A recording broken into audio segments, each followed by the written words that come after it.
Now, are the royal family good value for money? Please get your calls coming in on 0207 862 2222. They're going to receive £132 million in taxpayers' cash next year. And that means by April 2027, they will have received a £91 million boost in funding over 2 years. That's compared with the previous level of their grant. This temporary uplift will help fund work on the royal palaces. There's an awful lot of work taking place at Buckingham Palace. It's been being refurbished over a whole decade. The government gives the royals a slice of profits from the Crown Estate, which is land and property held by the King, and this is earning more than ever, £1.1 billion, meaning the Treasury benefits as well as the royal family.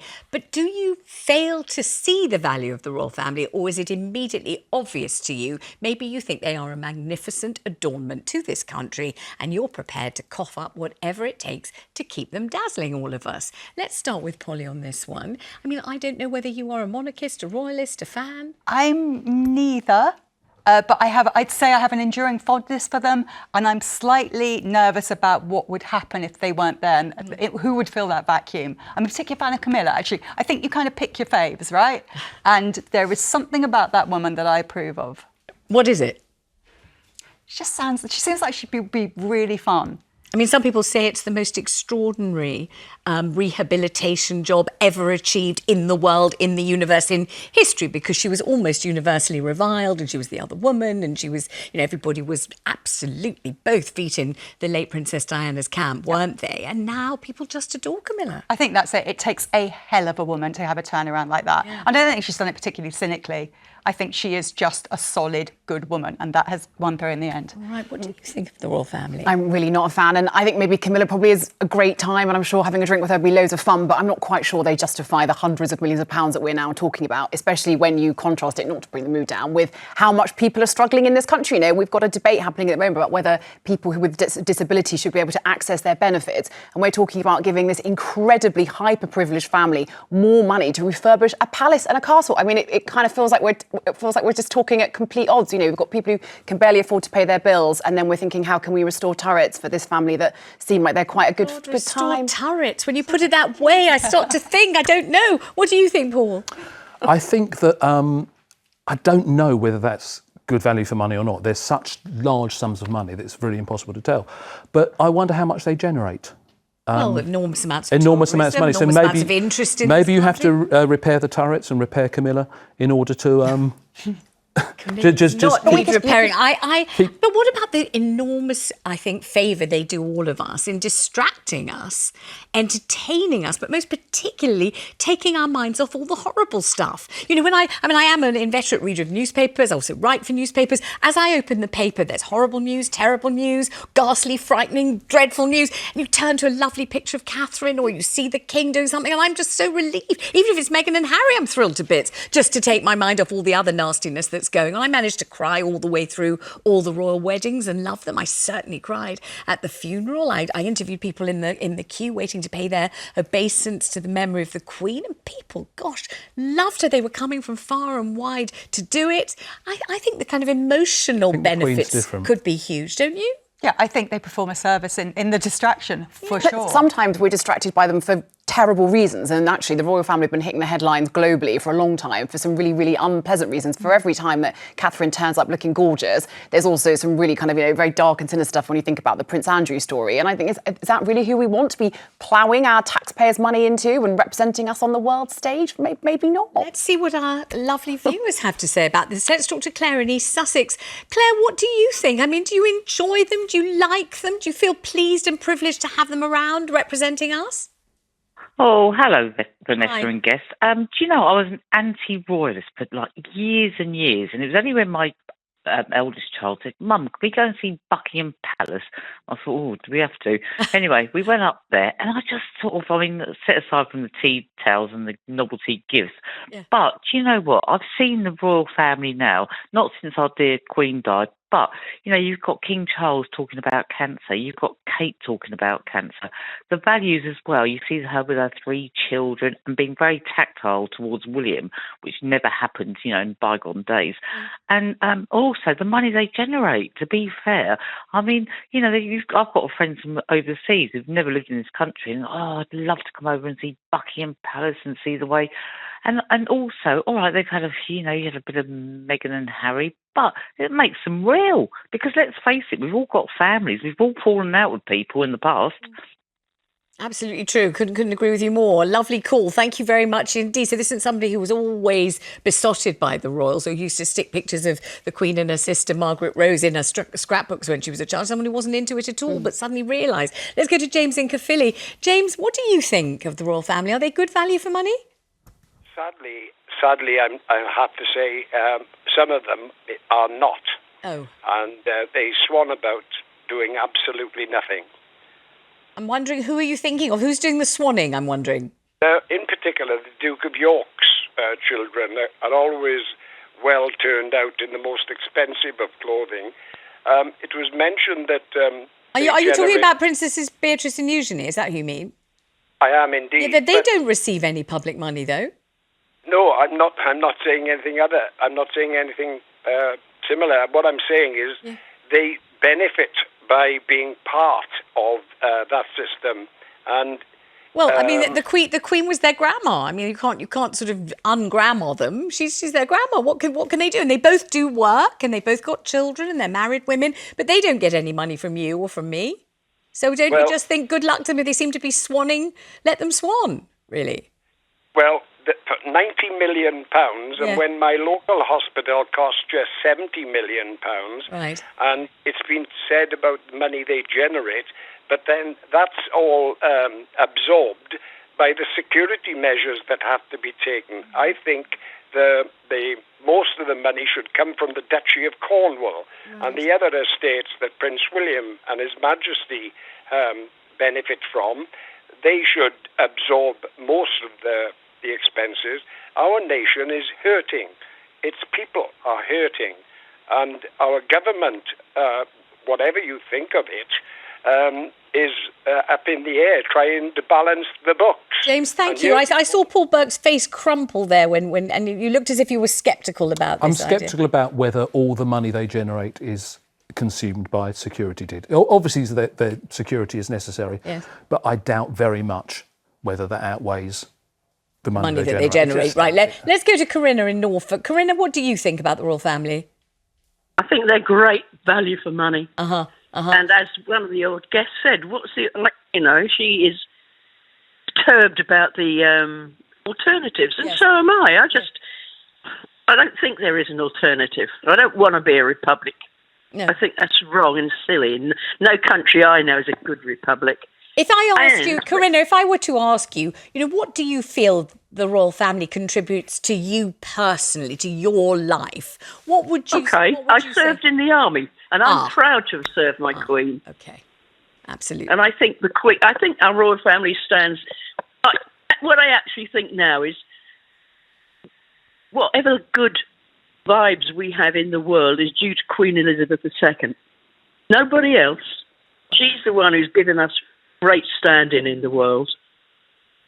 So our international reputation, such that it endures, you think is all engendered by the late Queen and her duty and her service and her personality and her sort of reticence, and all those sorts of things are kind of projected around the world as great British qualities. You're not necessarily wrong either about that. She's not wrong. It's not a bad thesis, is it? I think that makes a lot of sense, actually, in terms of the way that we are perceived, the good ways in which we're perceived. Yeah, should we have a lot of credit because of her? Yeah, I think that's probably very sensible.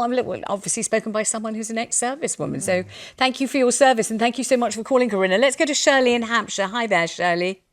Oh, hello. Hi. I just wanted to say that the royal family belongs to us. They're our property. They're our family. And there's only two types of castle. There's a ruin, or there's one that people pay for to keep it beautiful. And you're happy to pay? Yes. And if I ask you, what do you enjoy? What do you like? What do you think is, something that's a kind of advantage to you in having a royal family? What would you say? I think it's like Trump wants to come here and be invited by the royal family. It means something. And do you enjoy them yourself? I mean, you say we own them, they're ours, they're our royal family. Do you feel kind of emotionally involved? For example, when you heard that the King was ill, did you feel personally emotional about it? Do you feel for Kate and Catherine and William? Do you feel kind of involved emotionally in their lives?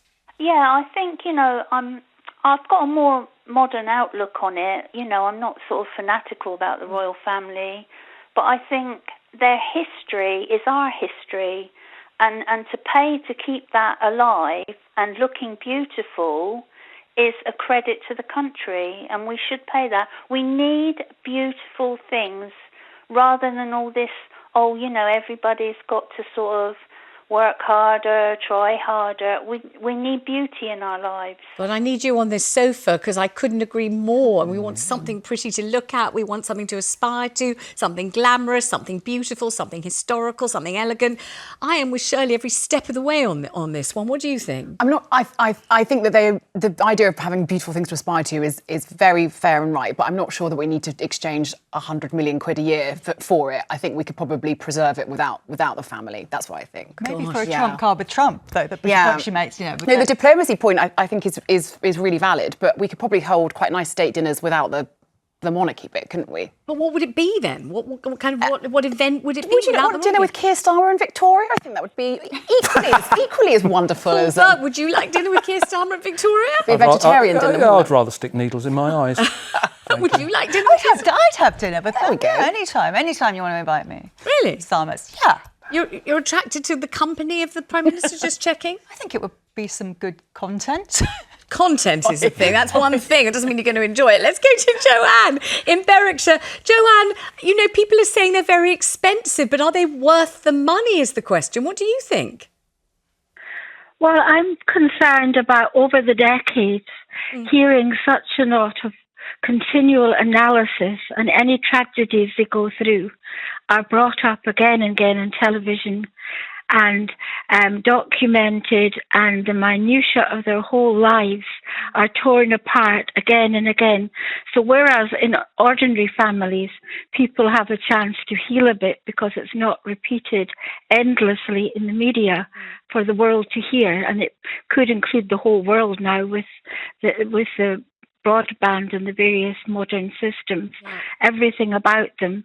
And just when they might be starting to maybe recover a little bit for traumas like deaths or divorces or all the things that happen in normal families, they get plunged under the microscope again, and everybody examines them. There's another documentary, another film, another article. I mean, you're absolutely right. We could equally well have asked the question, is it such a huge sacrifice to be part of the royal family that it's not worth it for them, rather than can we afford them? I mean, how would you like it? Would you have liked to marry a prince? No, not at all. I mean, look at Meghan and Harry. They couldn't get out of here quick enough, could they? The first opportunity they had to go and, schlep off to Montecito, they did. I think what a miserable life to live under the microscope and to have your traumas dredged up and your personal spending dissected. I mean, they haven't invited Paul Burke, but if they did, would you want to marry in? No, because I remember a long, long time ago I went to a very posh party and Prince Edward was there. And Prince Edward came along with his security detail. And I thought it was so sad that Prince Edward goes onto the dance floor and the detective had to sort of dance around next to him. It was, and we were in our 20s, and the detective was in his 40s, and it just looks. I just wanted to cry because I just thought you've got no freedom. You can't even have a dance on a dance floor among people who will do you no harm. And that put me off ever wanting to. Not that I've been asked to marry anyone royal, but that's their lives. Do you feel the same? Do you feel as if their sacrifice is immense and perpetual? Hugely. I have never been asked either. No. But it's one of the least appealing things I could think of. Being scrutinised that ferociously, being that limited, having to watch everything. All I do for a living is say things I probably shouldn't say, not being able to say the things you really mean. I cannot imagine can't imagine worse things, but it's But pretty I mean, dire, some though. people will be thinking, but it's limitless in opportunity. You know, everyone's pleased to see you. The lavatory's been newly painted, cleaned, and there's a flag outside. You know, there's bunting, there's people curtsying. There are beautiful palaces. You do have private time behind the gates of your beautiful palace or castle or wherever it is. And you know, every beautiful work of art you could see without queuing, every wonderful dress that you wanted you could have, you could eat exquisite food, you could do a tremendous amount of good. I mean, you could really, you know, there are many amazing things. The other side isn't all doom and gloom if you're a member of the royal family. I don't think it's worth the trade-off. No, me I don't think it's even nearly worth the trade-off, no. Wow, let's ask Dave in Glamorgan. Dave, what do you think? Thanks for ringing. Well, I'm happy with the king. We have a constitutional monarch which keeps Johnny comes lately like Trump grabbing power. Now that is the key thing to me, that our way of life, our government is secure because we have a king. The king has a family. We pay for some of them. We're not as many as we used to, because I think when Prince Philip took over, he made all the royal estates profitable, and they cut back on the people who were dependent on the outcome. But as far as I'm concerned, what we're paying is well worth it for the security of having a constitutional monarch. Dave, thank you very much indeed for ringing. Let me just ask Polly about this, because you're the only person here who's met Trump. In fact, you might be the only person I've ever met who's met Trump. If you imagine, we know that Trump is going to enjoy all the beautiful appurtenances and glittering prizes of a royal visit. Yeah. Can you imagine how King Charles and Camilla will navigate and will do this thing, soft diplomacy with him? How will that work, do you think? If I had one word of advice, I'd say tell him he's relevant. Charles and Camilla, tell him he's relevant. You'll be eating out of your hands. I cannot imagine the king using the word relevant as a compliment. Can you? I just can't. I don't think he would. I don't think. We went to the same college at Cambridge. I don't think he's going to use that word, but he should probably take your advice.